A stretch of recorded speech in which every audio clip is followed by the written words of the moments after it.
오늘 본문에 보면 블레셋이 이스라엘에게 찾아옵니다. 왜 찾아왔는가? 17절 말씀을 우리 다 같이 읽겠습니다. 시작. 이스라엘이 다윗에게 기름을 부어 이스라엘 왕으로 삼았다 함을 블레셋 사람들이 듣고 블레셋 사람들이 다윗을 찾으러 다 올라오매 다윗이 듣고 요새로 나가니라. 왜 왔습니까? 다윗이 이스라엘 왕이 됐다라는 말을 듣고 온 겁니다. 그런데 축하하러 온 게 아닙니다. 전쟁하러 온 거예요. 그런데 이런 생각이 들지 않으세요? 왜 블레셋은 이스라엘을 공격하려고 한 것일까?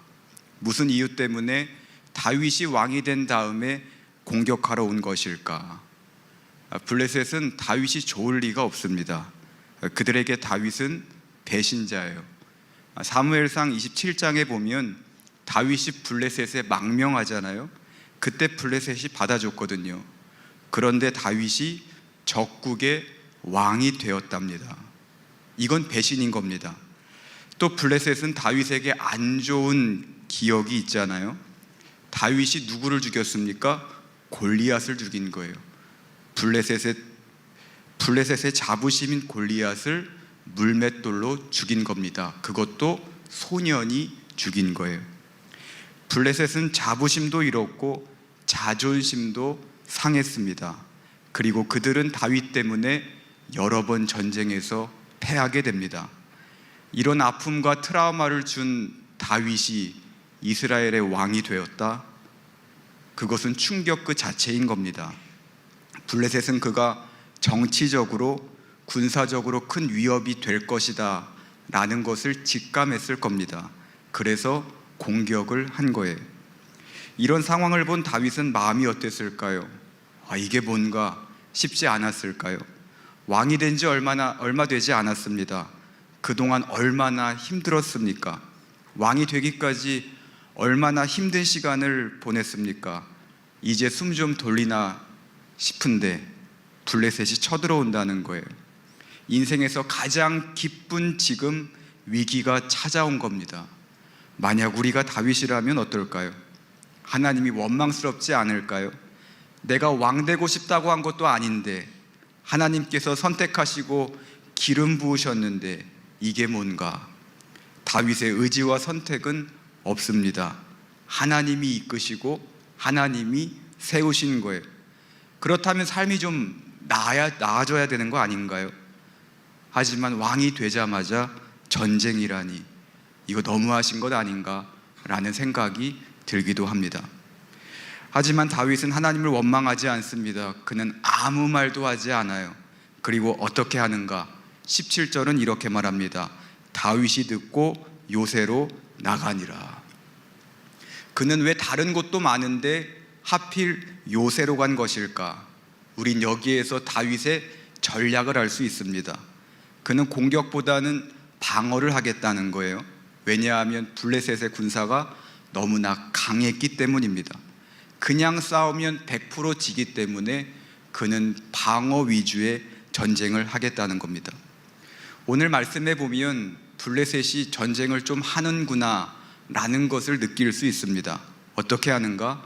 그들이 어디에 있었나요? 18절에 보면 르바임 골짜기에 있었다고 해요. 괜히 거기에 있던 거 아닙니다. 다 이유가 있는 거예요. 르바임은 전략적으로 좋은 선택이었습니다. 왜 좋은 선택인가? 지금 유다가 다윗을 돕기 위해 올라오고 있거든요. 그런데 그 중간에 딱 있던 곳이 르바임 골짜기입니다. 유다가 합류하는 것을 막는 위치에 블레셋이 있었다는 거예요.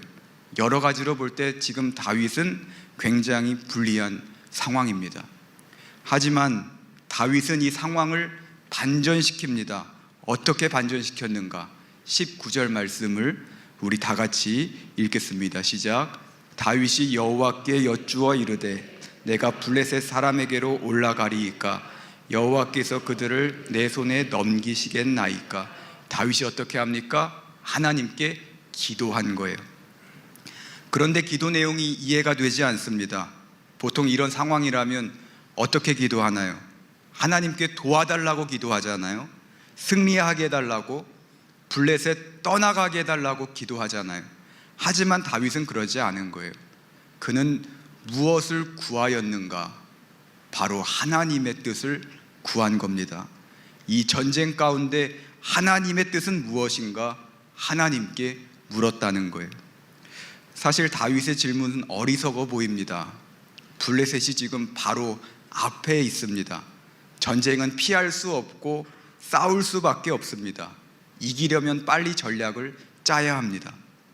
하지만 다윗에겐 이게 먼저가 아닌 거예요.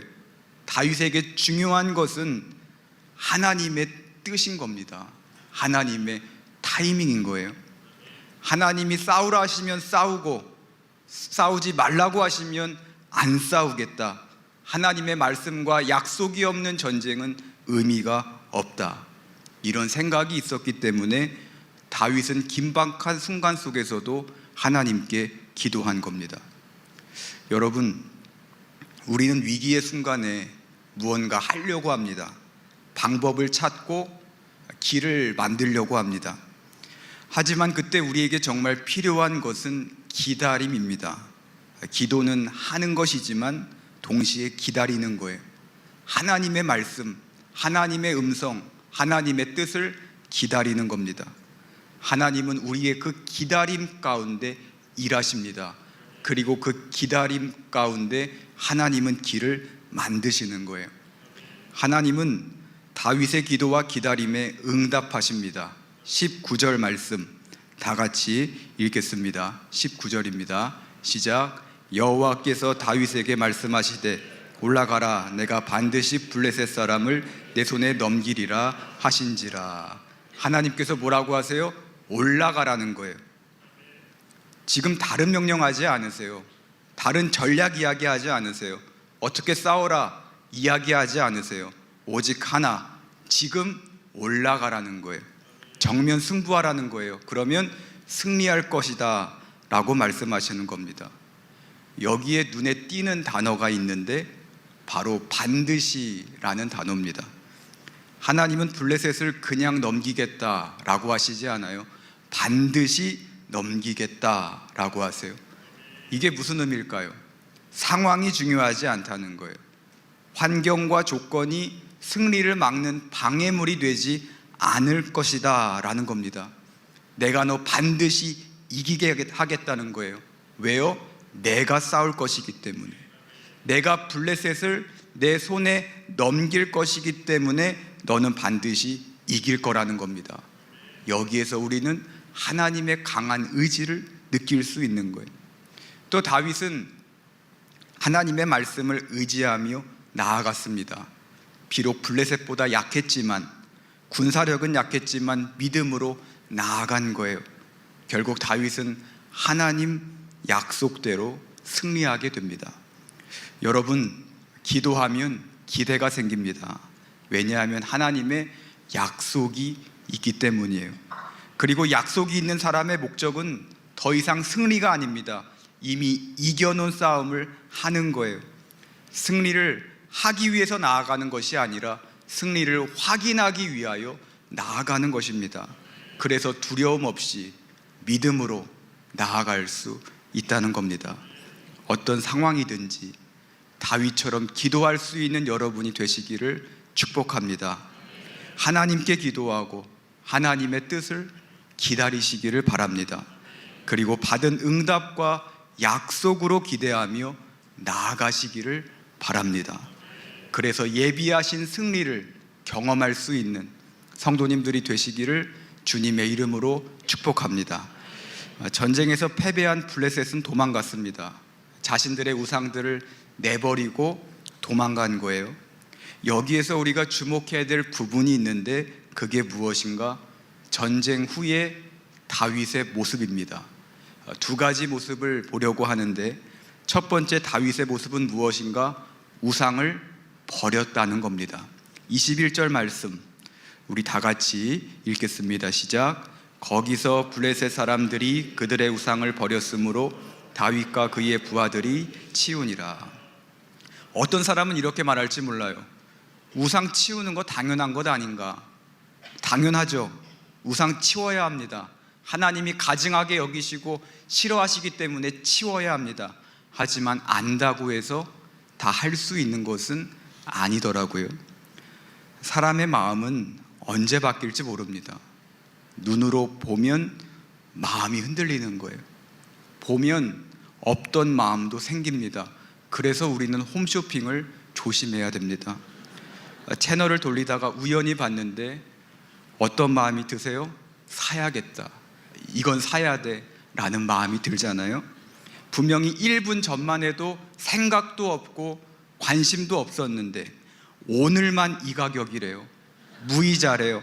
마감 임박이랍니다. 그러면 사게 되는 거예요. 여러분 베란다에 있는 자이글, 오쿠, 과일 건조기, 닌자 블렌더, 데비마이어 그린박스 다 그렇게 사신 거잖아요. 지금 남자분들은 이게 무슨 말인가 싶으신데 여자분들은 다 아시는 것 같아요. 웃었다는 것은 공감한다는 거거든요. 보니까 왠지 내가 잘 쓸 것 같아요.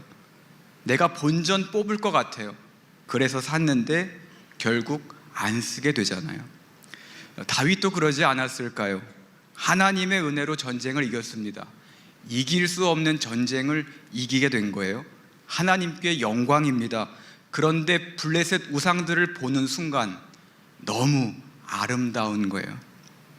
순간 이런 마음이 들 수 있습니다. 없애지 말고 성전에 둘까? 합리화할 명분과 이유는 충분합니다.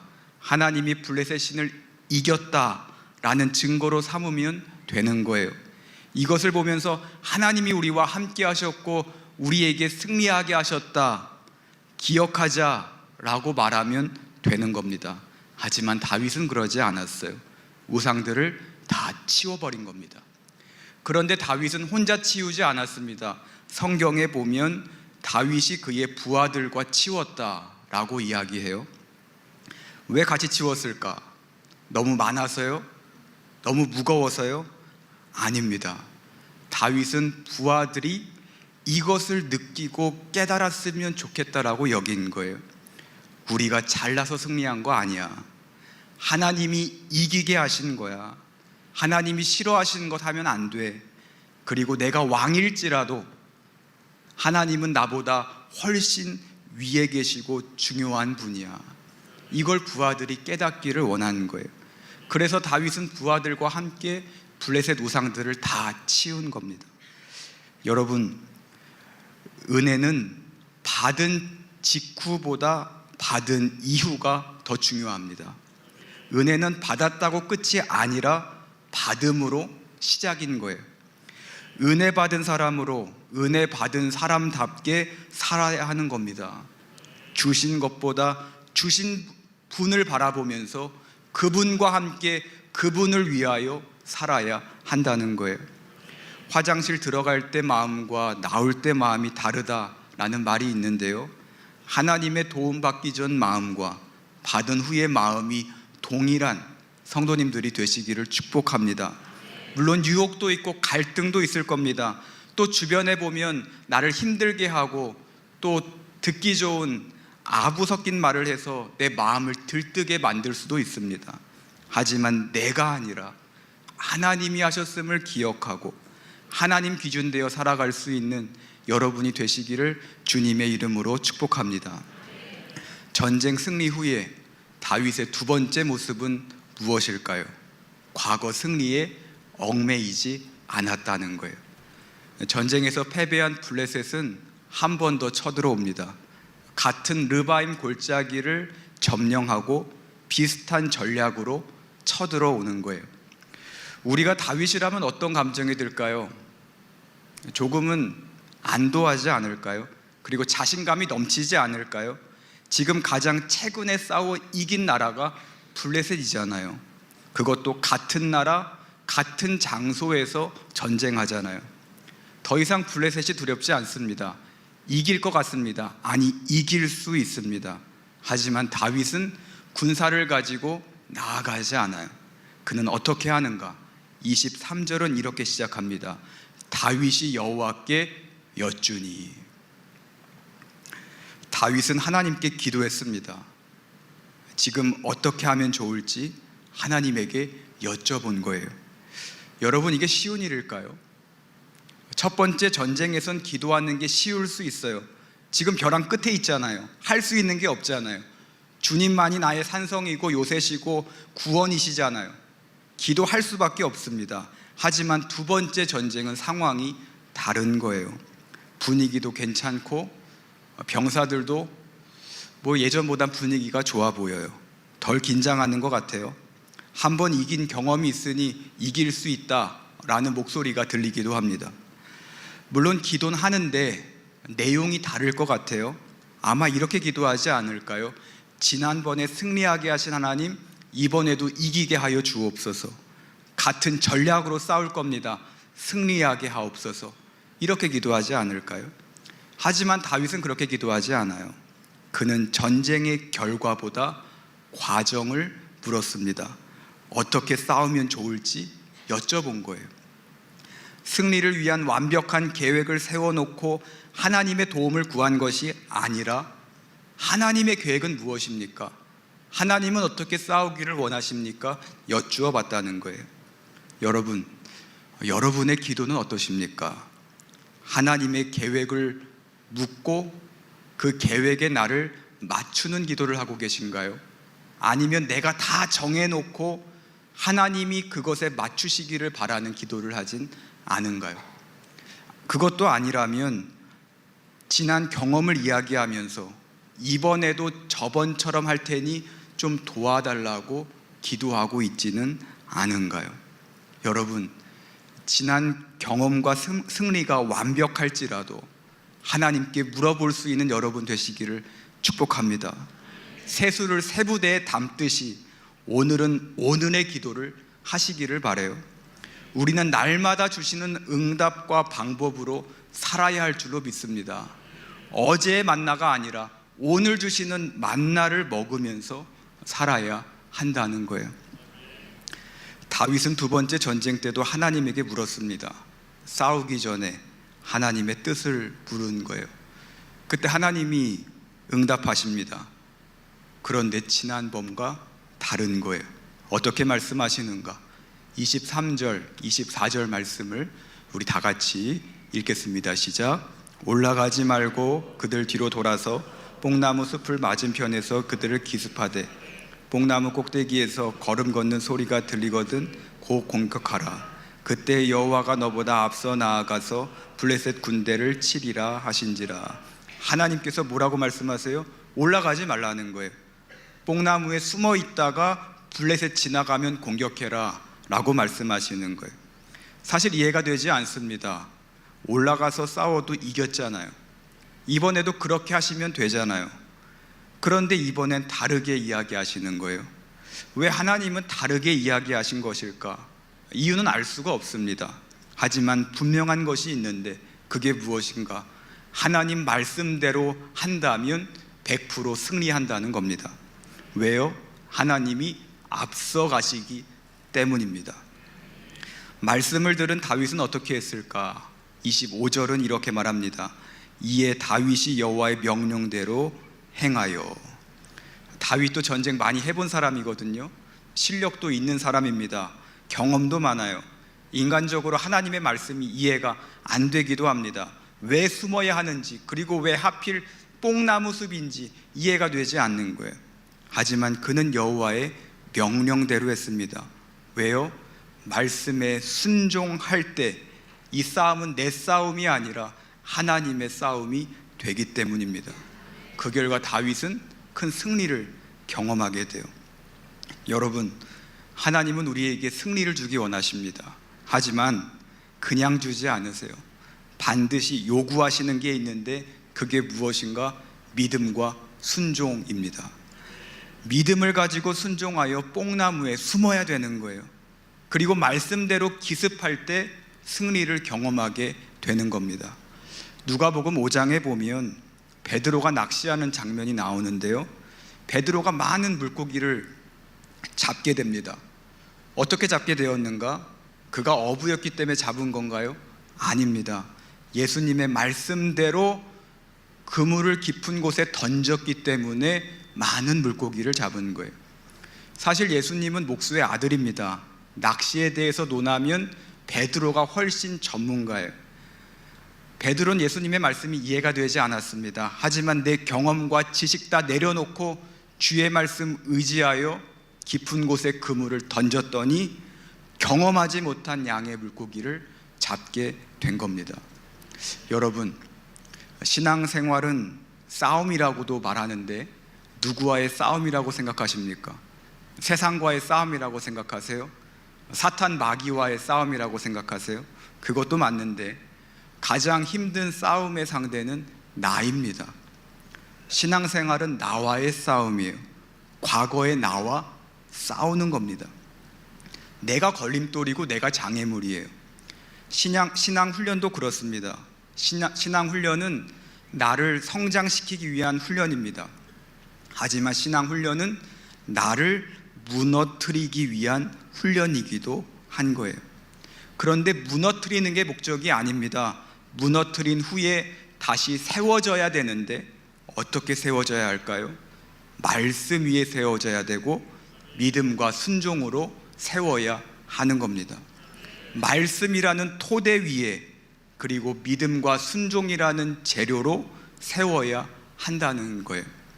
그때 음부의 권세가 우리를 이기지 못하고 하나님께서 앞서가셔서 우리에게 승리를 허락하여 주신다는 겁니다. 말씀을 맺습니다. 다윗은 왕이 되고 2번의 전쟁을 치르게 됩니다. 하지만 그는 2번의 전쟁이지만 같은 대응 방식을 사용합니다.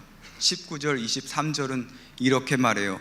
다윗이 여호와께 여쭈었다. 다윗은 자신보다 기도가 앞선 인생이었습니다. 그리고 그 간격을 믿음과 순종으로 메운 거예요. 하나님께 묻고 따르는 것, 이것이 다윗의 승리 비결이었다는 겁니다. 그리고 그는 기도로 한 나라를 살리게 되었습니다.